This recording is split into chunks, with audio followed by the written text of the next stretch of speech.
All right, so today we are diving into some pretty intense stuff. We're Hmm. tackling the Quran, Yeah. and specifically, we're looking at Surah Al-An'am, Okay. part of Juz 7. Right.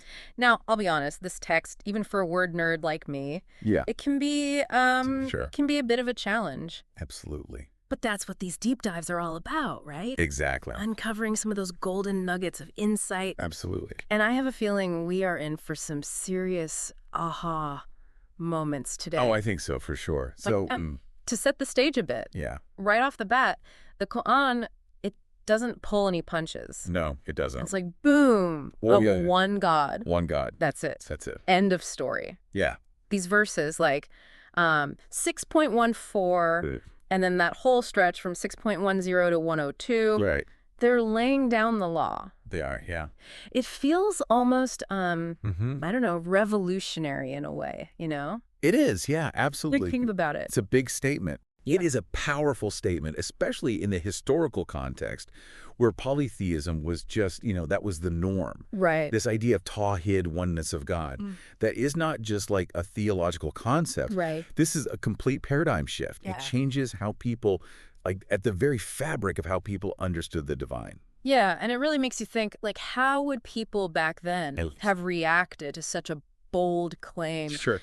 Talk about, like, shaking things up. Right. Which, speaking of shaking things up, we can't talk about the Quran without talking about Abraham, right? Right. He's It's a big deal, kind of a big deal, yeah. to say the least. Right. Yeah, he is considered a patriarch in Islam, just like in Judaism and Christianity. Right.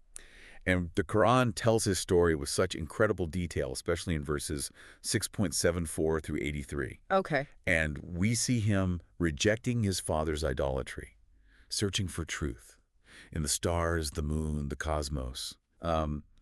It's just a really powerful narrative about seeking truth and standing up for your beliefs, even when it means challenging your own family.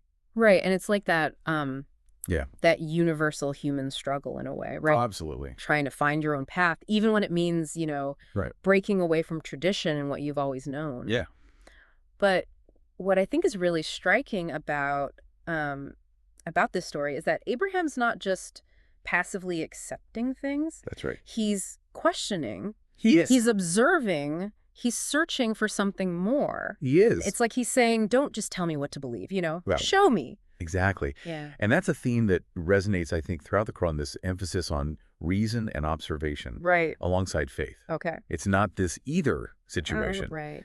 Just look at verse 6.79, where Abraham says, "Indeed, I have turned my face toward he who created the heavens and the earth, inclining toward truth, and I am not of those who associate others with a law." He's making this very conscious, informed choice based on his own understanding of the world around him. Right. And it's not just Abraham. No. Right? I mean, the Quran talks about other prophets, too. Absolutely. Moses. Jesus. They all get a mention. They all get a mention, Yeah. like in verses 6.84 to 87. Yeah.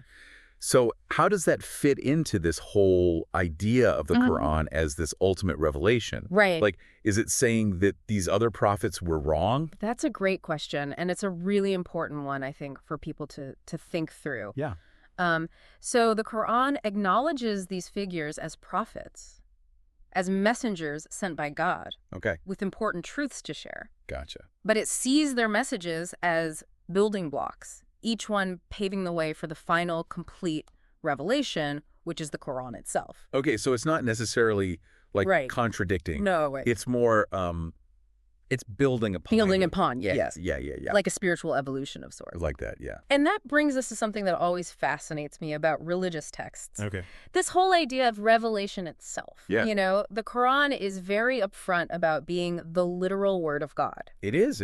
I mean, verses like 6.91 and 6.105, like, they don't mess around. No, they don't. It's like, this is it. It's very clear. Yeah. The Quran claims a direct line to the divine. Right. And that's really, I think, what gives it so much weight and authority within Islam. Right. It's not just a collection of stories or moral guidelines. Right. It is seen as a divine blueprint for life, Wow. a guidebook directly from the Creator. Okay.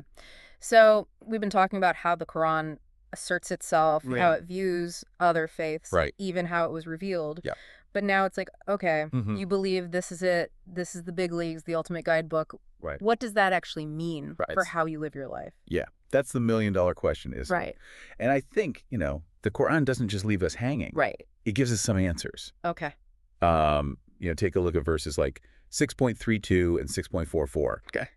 They're kind of like a reality check, reminding us not to get so caught up in this world Right. that we forget about what comes after. Yeah, which is so easy to do. Right. Especially Especially these days. yeah, these days. With all the distractions. Your distractions everywhere you look. Everywhere. Yeah. But the Quran's saying, hold on, don't get seduced by all the shiny stuff. Right. Because it can blind you from the bigger picture. Exactly. Yeah. The true purpose of life, according to the Quran.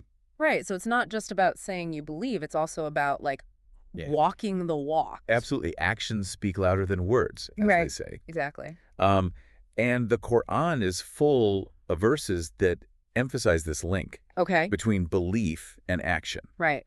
Look at verses like 2.25, 5.85. Okay. They draw a clear distinction between simply hearing the message Mhm. and truly embodying it. Right. It's like the difference between, admiring a beautiful recipe Right. and actually rolling up your sleeves and cooking the meal. Oh, yeah. And man, sometimes those ingredients can be tough to swallow. Right. I'm thinking about that story of Jesus and the disciples Yeah. asking for a table of food from heaven Right. verses 5.112 to 115. Yeah, that's a wild It's a story. pretty wild story. Even for a book full of miracles. Right? I mean, come on. It is, but it's really, Yeah. it's a demonstration of divine power on one level. Right. But on a deeper level, I think it's a really powerful lesson Okay. about the nature of faith itself. Okay. The disciples are asking for this sign, this physical manifestation of God's favor. Right. And even though, Jesus ultimately fulfills their request, Right. there's this underlying message there about trusting in God's plan, Okay. even when we don't fully understand it. Yeah. It's like that saying, grant me the serenity to accept the things I cannot change, the courage to change the things I can, and the wisdom to know the difference. I love that, yeah. Which